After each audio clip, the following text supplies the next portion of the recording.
Welcome to Behind the Mic, a podcast from the Concrete Foundations Association featuring discussions with some of the leading professionals in today's concrete industry. This series features interviews recorded at the World of Concrete 2020 conference in Las Vegas. And in this episode, host Jim Beatty interviews Bill Irwin, the Executive Director of the Carpenters International Training Fund. They discuss the organization's efforts to train the next generation of professionals in the carpentry industry, with Bill highlighting the Carpenters Union programs that focus on career development starting from high school through various apprenticeship programs. Let's jump right in. We're back now. It's World of Concrete 2020. It is day 3, and maybe you can still hear the liveliness in the hall around me. A fantastic show this year, ConExpo year as well, but the crowds are still strong. And as things have it in my industry, I get a chance to meet all kinds of different individuals. Many have similar alignments to the needs and on the issues that we're facing as from an association. One of those is labor. And I had a chance this morning to be introduced to Bill Irwin, the Executive Director for the Carpenters International Training Fund. He decided that he had a couple of minutes that he might be able to spend with us. So, Bill, welcome to the podcast. Thank you, Jim. Thanks for having us. Yeah, this is a great opportunity. And one of the things as we were talking this morning, your Carpenters Union and your training fund is really focused at tomorrow's young professionals. And I want to be very clear to my listeners that we use the term professionals when we think about the new workers that are coming into our workforce, because that's really what you're trying to do, is to create professionals out of these incoming laborers. That's correct, Jim. One of the things we do is we don't bring people in for a job. We actually bring them in for a career. Mm-hmm. And we're very serious about that because of the amount of effort and monies that go into training young people to go on for a career in construction, which could be anywhere as to an apprenticeship, to a journeyman, to a foreman, to a general foreman, to a superintendent, even to a company owner. We have all the training that runs right the gamut all the way through it all. It's lifelong learning. Yeah, fantastic. And so you're doing this through the high schools, right? I mean, that's kind of one of your focal points right now? Well, one of the things that we do it all different areas, whether you're in a major city working with community-based organizations or going to high schools and working through job fairs and things like that. And we found them to be sort of effective, but not as effective as looking for the people that we wanted, because our average age of an apprentice, we actually have 65,000 apprentices in our programs in the United States and Canada right now. We have more than 200 training centers. So, but our average age is just over 27 years old. Okay. And we've been looking for years, how do we lower that? So what we've done is 10 years ago, we embarked upon putting a curriculum together for the 9th, 10th, 11th, and 12th grade, specifically for vocational technical schools, but also things that can be used in whether it's a comprehensive high school or in pre-apprenticeship programs or in community-based organizations. So what we did is we put 9th grade, 10th grade, 11th grade, and 12th grade carpentry books together. Okay. It's called Career Connections. And the way that schools get the Career Connections book is our local training centers will reach out with a Career Connections outreach specialist who's been trained to work with the school, and they bring the books with them to the school. And the 9th grade is basically all about job readiness and what you want to do with your life. It's really not about construction. It talks about construction, but it lets young people know that you're going to graduate from high school and go on to something else, but you're going to need to have skills, right. Work skills. Get up in the morning, go to work every day. So that's really what the 9th grade is. You get into the 10th grade, and it gets into tools, safety, using the tools, doing different projects. Okay. The 11th grade builds upon the 10th grade with more safety, more tool work, higher-end tool work, right. And building projects. The 12th grade is, again, the same thing, but it's going into more, because normally in vocational technical schools, in the 12th grade, they go out and do a project. And a lot of vocational technical schools won't build a house. Wood framing is fantastic. I started out wood framing when I was 10 years old, so I know all about wood framing. So a lot of vocational schools, that's all they teach is wood framing. But we have one track for the senior year, it's wood framing. But the unique thing that we've done is we've also set up another track for the senior year, commercial construction.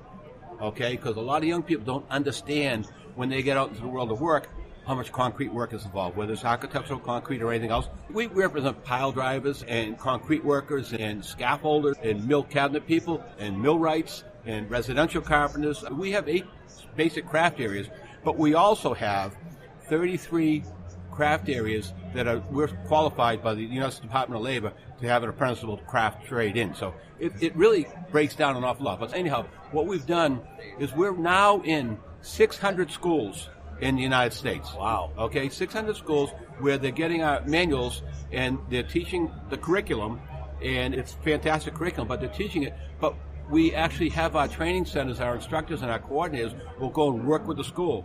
So young people not only learning the craft, but they're learning how big the craft is, what type of work they're going to be doing. A lot of young people think they're going to be a carpenter and going to build a cabinet and go set that cabinet and take pictures of it. The reality of it is, in the world of concrete, the reality of it is, the first year apprentice goes out on the job site, they're down in a hole someplace, stuck in the mud with a concrete bucket hanging over their head. Exactly. And that's not what they want to do. So we have a very high attrition rate during the first year. We used to have that. What we do now is we get our instructors and our coordinators in to help the teachers teach the class, but also explain to them all the different avenues they have to get in. And one of the unique things that we've done is, I think you realize and people understand that the United States Department of Labor runs how registered apprenticeship works. And when I came in the apprenticeship program a lot of years ago, but when I came in, there was only one way you could get in, okay? Now, we have more than 9 different ways to come in. 5 of those ways are direct entry. Helmets to hard hats, people come out of the military, right. We bring them in, they can get direct entry to our programs. Well, this is another program, the Career Connections program that we have, where the young people, when they graduate from high school, they get direct entry into our programs. It's through an articulation agreement between the training center and the local school. Mm-hmm. And it's great about that because what's great is it's June 6th, Bill Irwin's graduating from high school on a Sunday. Yep. June 7th, I'm working on a job as a first-year apprentice. Or if somebody has gone through all 4 years of this curriculum, there's a good possibility they can get advanced standing in it. Okay, so what we've done is we've taken all the barriers away. Right. But again, we want people who want to make a career out of this. Our training, Carpenters International Training Fund, who we support more than 200 training centers in North America, we do training for everybody. Like I said, like for pre-apprenticeship, apprenticeship, journeyman, foreman, general foreman, superintendents. We have a superintendent career training program that we have at our international training centers, 18-month program, free of charge to our contractors. Okay, so what it is, it's a career, lifelong career, but also everything we do is lifelong learning. Right. When I went to an apprenticeship program back in the early 70s, that's the last time I was ever going to see the training center. Nowadays, we have more than 90 different qualifications and certifications for all of our members out there, okay. And they all require every 4 years a refresher. So everybody knows the way this business is changing, especially nowadays in the past 10 years, how much technology has come into play and everything else. And we embrace these things. We embrace it, and we teach it out there. We have a lot of construction techniques and materials that we actually see at our International Training Center and work with our International Training Center before they even hit the market.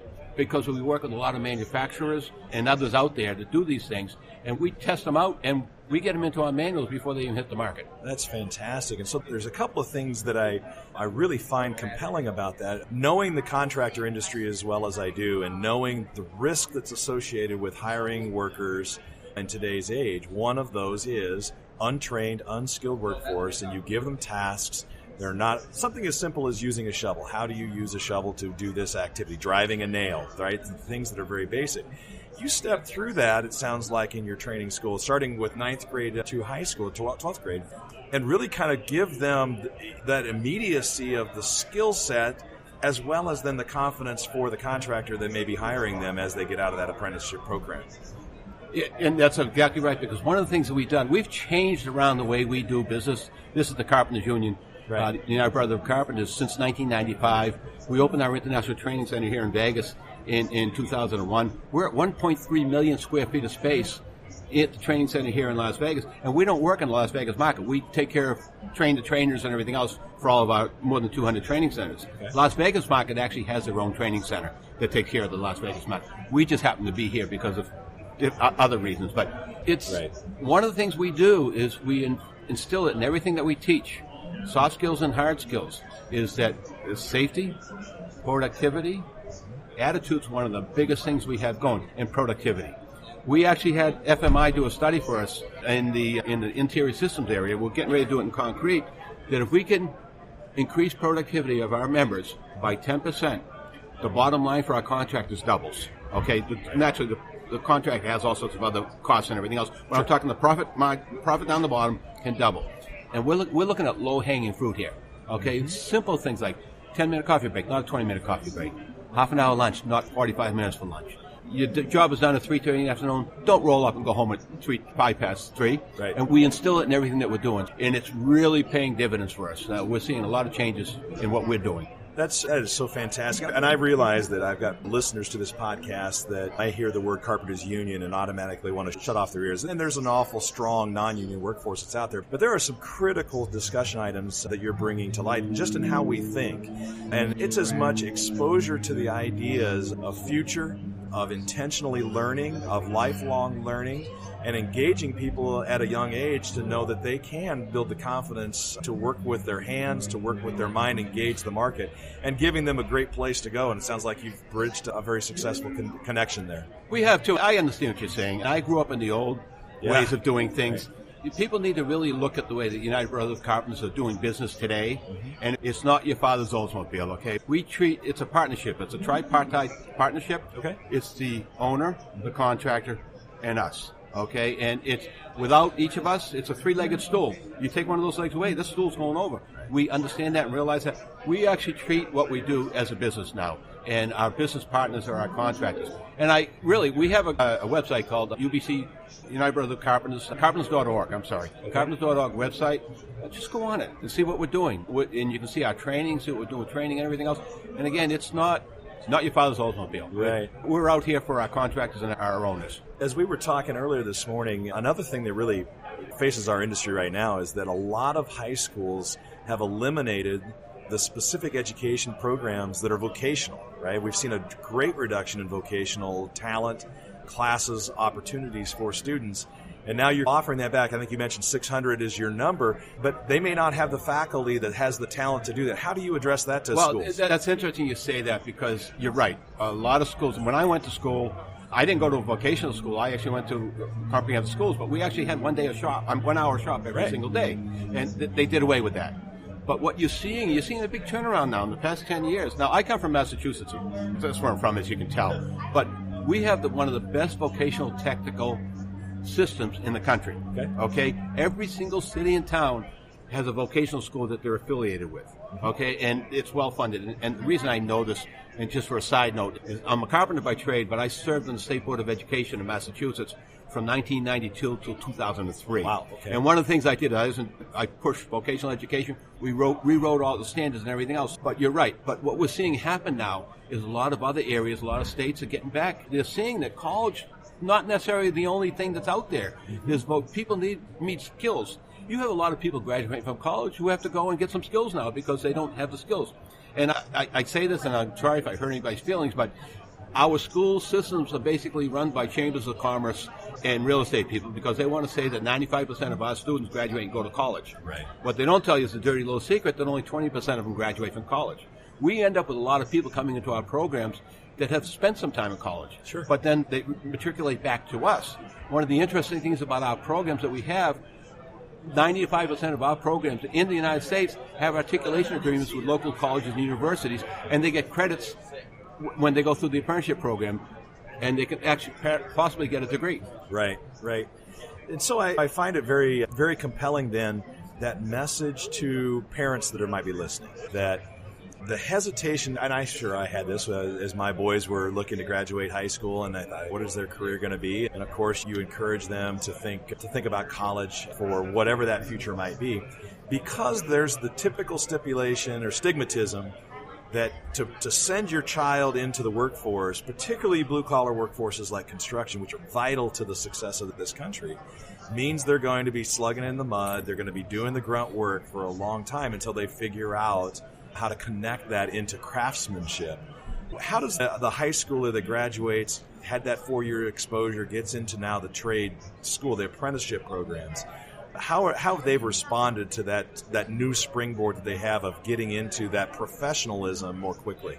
Because that's what we teach when we're teaching them through this Career Connections program. It's about professionalism, okay? It's all about professionalism. And again, one of the keys to the program is our coordinators or an instructor from the local training center will go into the school, and they don't just drop the books off. They go in and they work with the students. They teach them. They answer their questions about what the industry really is, okay? It's not what you think it is, but what it really is. And they can make an educated decision on what they want to do with their lives. Everybody's not set up to go into construction. Of course. But a lot of people, I'm going to tell you this, we have right brain learners and left brain learners, okay? Right. And only 20% of people can learn with left brain. Right brain learners, everybody learns with, by learning by doing, okay? Right. And we actually have a Career Connections Math for the Trades book where we teach trigonometry, but we don't tell them it's trigonometry. We use the hands-on version of what you can do with this, and that's how they learn. And that's how our math is taught, by hands-on and seeing and doing. Right, fantastic. Are there business elements to this as well? We talked about some soft skills that they're learning, obviously the technical skills.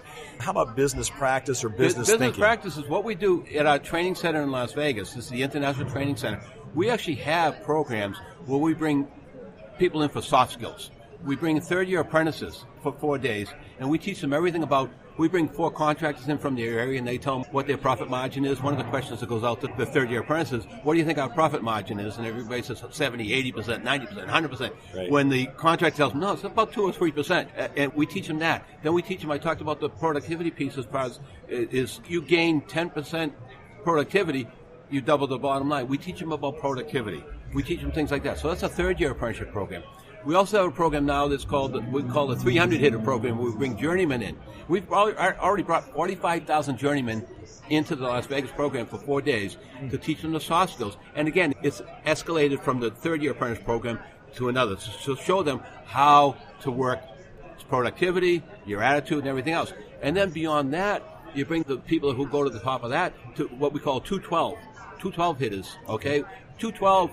211 degrees, water doesn't boil. Right. 212 degrees, water boils, and you can do so much. You can run a steam engine with when it's boiling. Right. 1 degree difference, that's all it is. Right. But then we also have what we call collaborative leadership, which is open up to our contractors and anybody.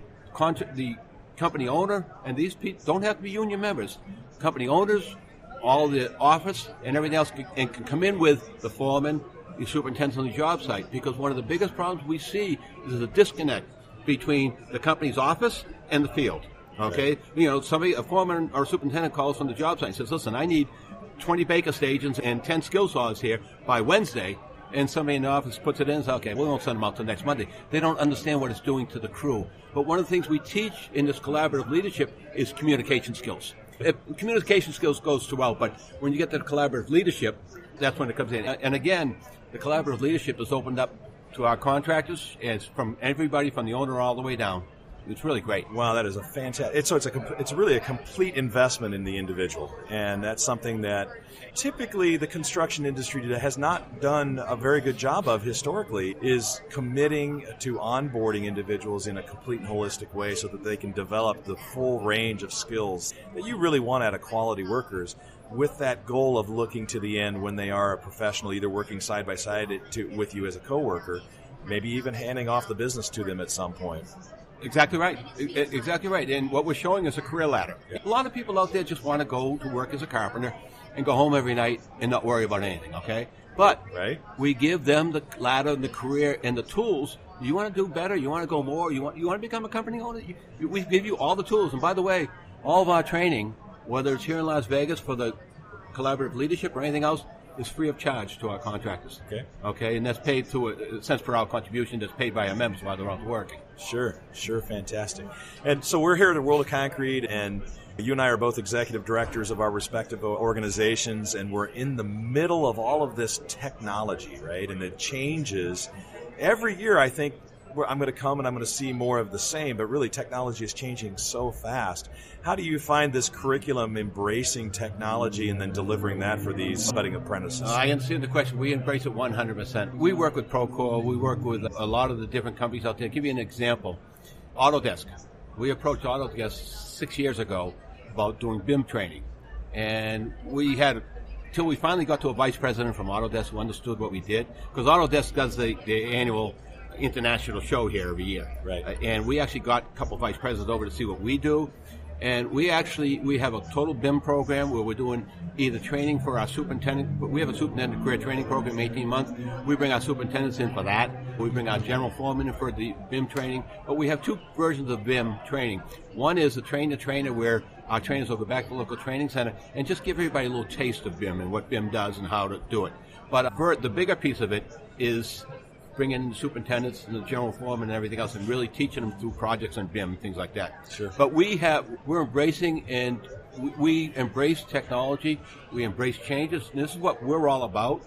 We want to get it and get it out to our members and teach our members as soon as possible. We know and we understand that the business is changing. Right. A job that 10, 12 years ago took 20 carpenters on, today takes only 10 carpenters because of different types of building techniques, materials, and everything else. We understand it.